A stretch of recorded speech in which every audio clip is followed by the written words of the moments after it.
once she says it's okay, it's being recorded, and she'll hand me over the presentation key controls, we'll get started. Okay, Melissa, give it a try. All right. Perfect. Thank you, Mary. Teamwork. You're welcome.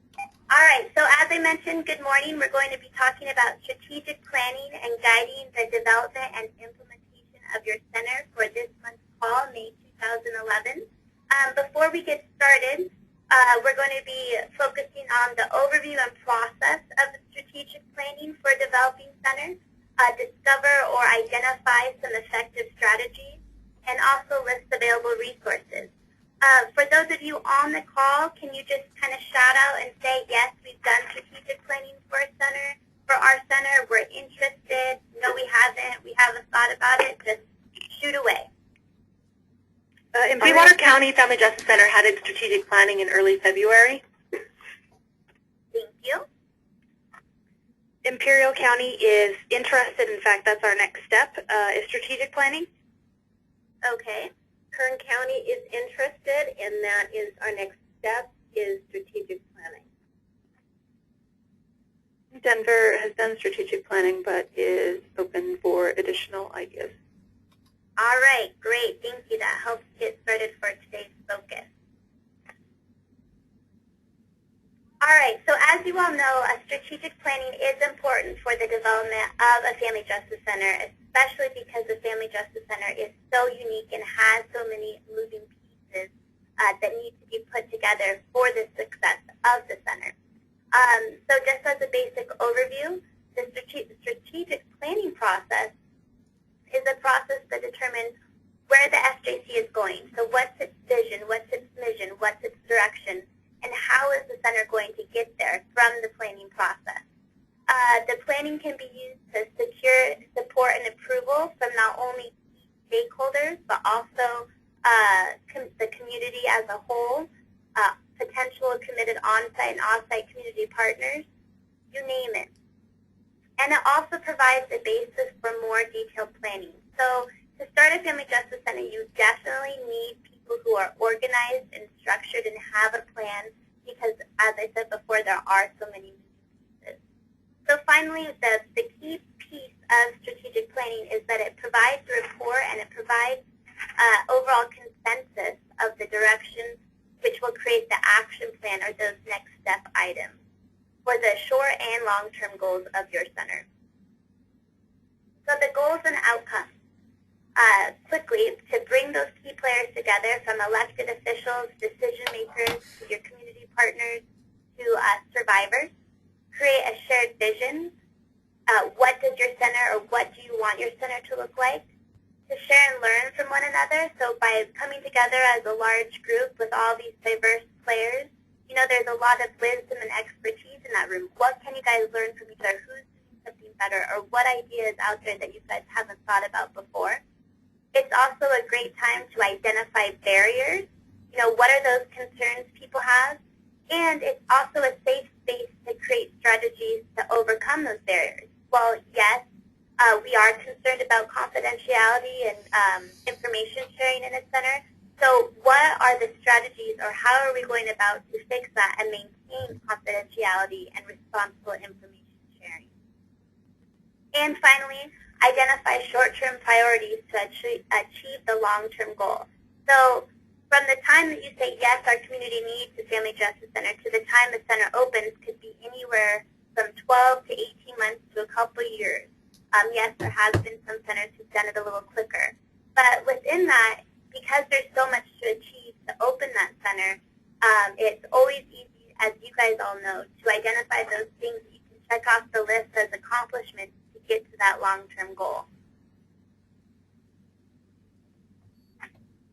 So the strategic planning process, there's a lot of key pieces involved in these three main points, but it really comes down to these three main points.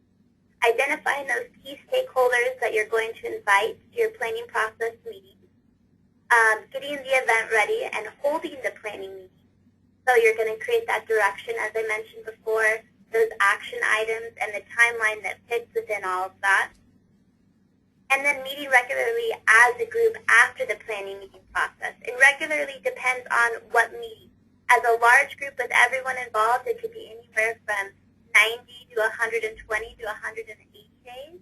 And then as a steering committee and an executive committee, it could be anywhere from 30 to 60 days, depending on the availability and kind of momentum of the development. So first step, identify and invite those key stakeholders. Why is it so important to do this, or what are the benefits? When you invite everybody, it creates an inclusive environment. As you all know, or you're probably experiencing, the thought of a Family Justice Center to some people is scary. Or they're thinking, you know, we're going to be left out. There's going to be no funding for us. Where do we fit into this picture? So if you invite everybody up front, it creates ownership or promotes ownership, allows for everyone's voice to be heard. It also creates buy-in in doing so and creates a shared vision. But most importantly, and what we always touch on, no matter the topic for creating and sustaining a successful center, is it builds and maintains relationships. So the picture you're looking at right here is the strategic planning process or meeting that was held just a few months ago in Tarrant County, Texas. And they have a large group. And the meeting itself was very successful, and a lot of the outcomes came out of it. But as you can see, that's a large group, and I think there's even more people than that there at the meeting. All right, and inviting those key stakeholders, what or who to invite, what representatives should be at the table. As I mentioned before, it should be potential and committed on- and off-site partners, tall trees, those people who are really going to make the decision in your community and stand for the movement. Whether it be the mayor, the district attorney, the county prosecutor, or the prosecutor, police chief, you name it. Something that West Contra Costa County did, they just recently opened, but what was strategic in their planning process is they did invite local funders or foundations to these meetings. Not only does that enable the funders to see or to learn about what's going on, but it also lets them see the importance of a center and enables them to be involved beyond just signing a check, right? And by having these tall trees in the meeting, it sends a message that the SJC is important, that it's valued, and that it does have credibility in your community. Now within this PowerPoint, you'll see little tips. So something that we learned early on was keep a list of all who support the vision. There is power in numbers, and when you go for whatever you're trying to do in the future, whether it be applying for a grant or doing a community outreach presentation, whatever it may be, when you can present a list of all of these communities that support the idea and vision of the center in your community, from the public government or local government to the social advocacy piece, to survivors, to foundations, that is a lot of credibility you're bringing to the table. So, and it's a simple piece of paper. It's easy to create and update. All right, so holding the strategic planning meetings, how to manage the process. Something that we've learned over the years, and we've done a ton of strategic planning for Family Justice Centers, is it's very, very important to identify a planner who's skilled and has expertise in the process and products. And most importantly, who has experience working with large, diverse groups. So many strategic planners, right, they're coming in and working for one organization who has the same culture, same ideals, same values, same history. But it's unique for a Family Justice Center when you have all these different agencies, all these different cultures, egos, etc., coming together and how to manage this diverse group. And who's comfortable with conflict, because that may arise in a strategic planning process. It's not always easy. We may suggest or recommend utilizing our team for strategic planning. As I just said, we do strategic planning all over the country, and we've been doing it for over a decade now. And we do have specific strategic planners we regularly work with. Something that we've identified as a best practice or an outcome to a successful Family Justice Center is that thoughtful strategic planning meeting for your Family Justice Center that really has brought in the key players and has utilized the expertise of the Alliance in doing so. Because not only is it that meeting, but it's also, like I said before, meeting with those key decision makers. And when you have people who can share the history of the movement, who are the founders of the movement, it does lend credibility. In also saying so, we've also noticed that best practice is hiring that project coordinator who can manage the process locally and also connect with the Alliance nationally. The centers most recently that we have been working with specific project coordinators would be in Texas, in Stratford County, in Hamilton County, Indiana, and so on. And when you can devote someone specifically to managing the process, it really does enable for an easier planning process because, as you all know, you all have your own full-time positions. So you're managing and juggling a lot of different priorities, but having that point person who can keep the process moving does provide for an easier facilitation process. If you are interested in learning more about what the Alliance can provide for strategic planning, feel free to contact me after the call, email, phone call, whatever, and I could always put you in touch with the right person or answer any questions that you may have. All right, so steps to the process. Most of our strategic planning we recommend to be, for the meeting itself, to be 2 to 3 days. And within the agenda, it's kind of a dinner reception or casual reception identifying the vision and history of the Family Justice Center movement to let those people or those key decision makers understand that this isn't just a local idea that's only going to be useful in your community, but this is something that's worked nationally and it is a growing movement. And what are those outcomes of Family Justice Centers around the nation and internationally?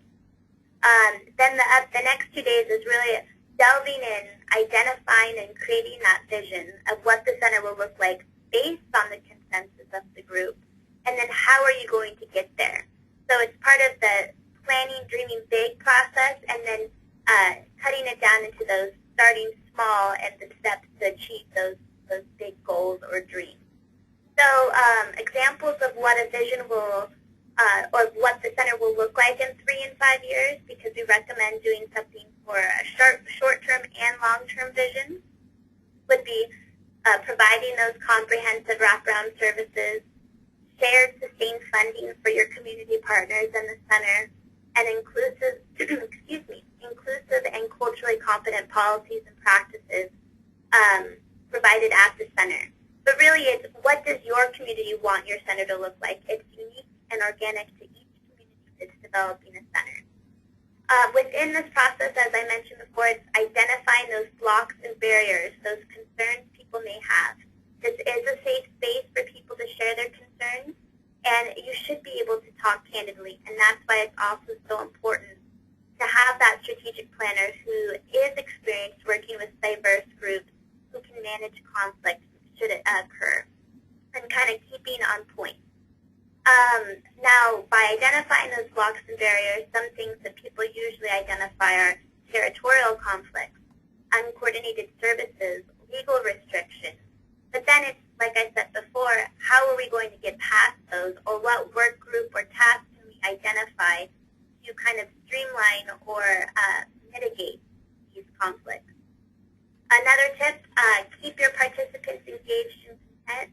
No matter what type of meeting you're putting on, we put on trainings probably once a day somewhere around the country. It's always important to feed them and keep them on time, to keep people coming back and keep people interested and engaged, and also to just respect them. They're taking their time to come to this meeting and hear what you have to say, or participating in the vision. And having good food always helps. It's never going to hurt. All right, so steps to the process continue. So within the strategic planning meeting, what will happen is we'll be not only within the meeting you'll discuss this, but a report will be produced, and each planning will ultimately produce work groups. And these work groups are based on the consensus of the group, so it really depends and it differs among communities. But the 4 core pieces are always pretty much involved in the planning process outcome or the report are based on the governance of the center, the funding and sustainability of the center, the operations of the center, and the service delivery of the center. So these 4 work groups, and it really can differ. So it could be anywhere from 4 work groups to 7 work groups, you name it. Some of them may be more specific. Some may be more broad, like what you see here. But they all do fit within these categories. So examples would be that picture you see on the right-hand corner. So within the funding and sustainability work group, you have a chair or co-chairs, and you have members. Now, these people you recommend or we suggest that they want to be part of these work groups. You know, this isn't homework. This isn't something that someone doesn't want to be part of, and now they're stuck in another work group and taken away from their other responsibilities. But people who are excited or who have expertise in doing so already within the work group. For example, the funding and sustainability work group. Who in that work group can be, who would fit well? So is it people who have experienced fundraising, who have connections in the community? Is it someone who may not be an on-site or potential on-site or off-site partner, but maybe is someone who has helped do some PR for you? So within that, within the funding and sustainability work group, you identify tasks. Within those tasks, it could be, you know, identify a fundraising plan, hold an event for the fundraising plan, do your homework. So like you see here, if you can see it, read a chapter in the manual, Funding and Sustainability. Go on our resource library. Look at the grant opportunities from major foundations or corporations that regularly fund domestic violence services. And then considerations.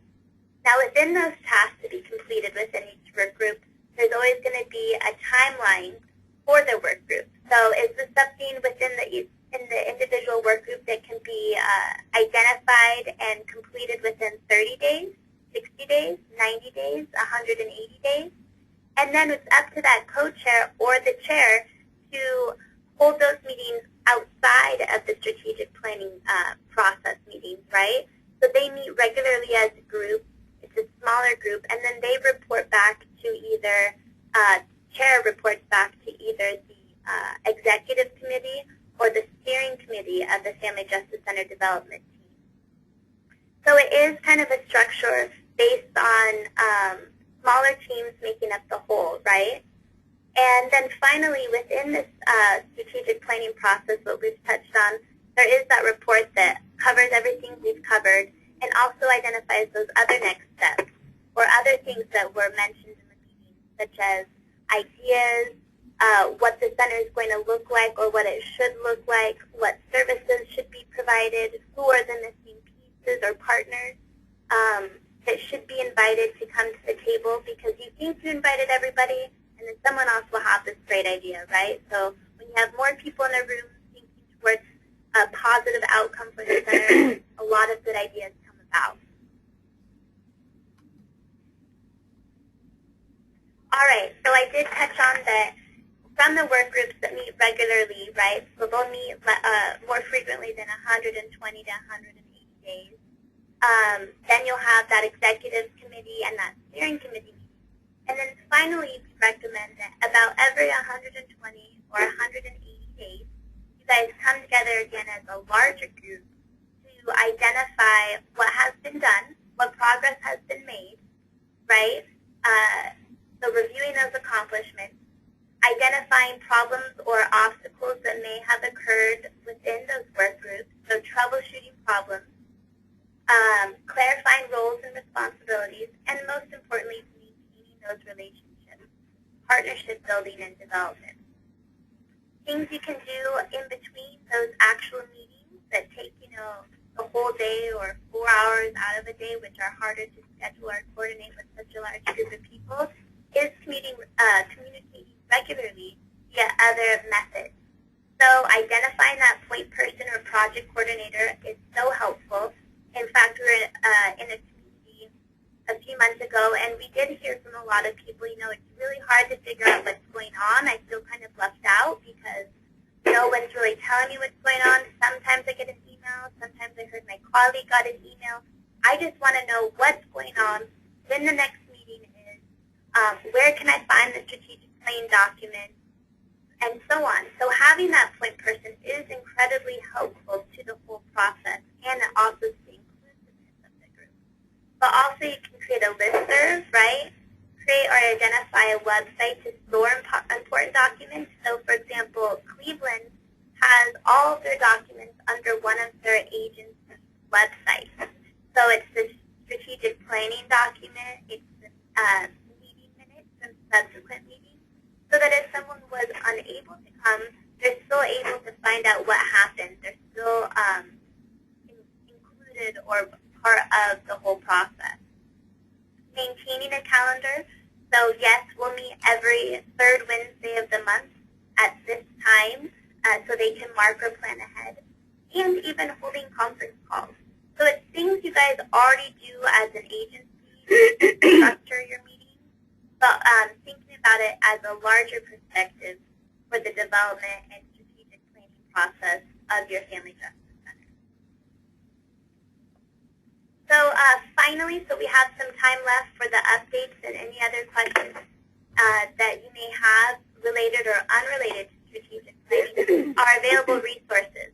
So as you know, we're always here for you.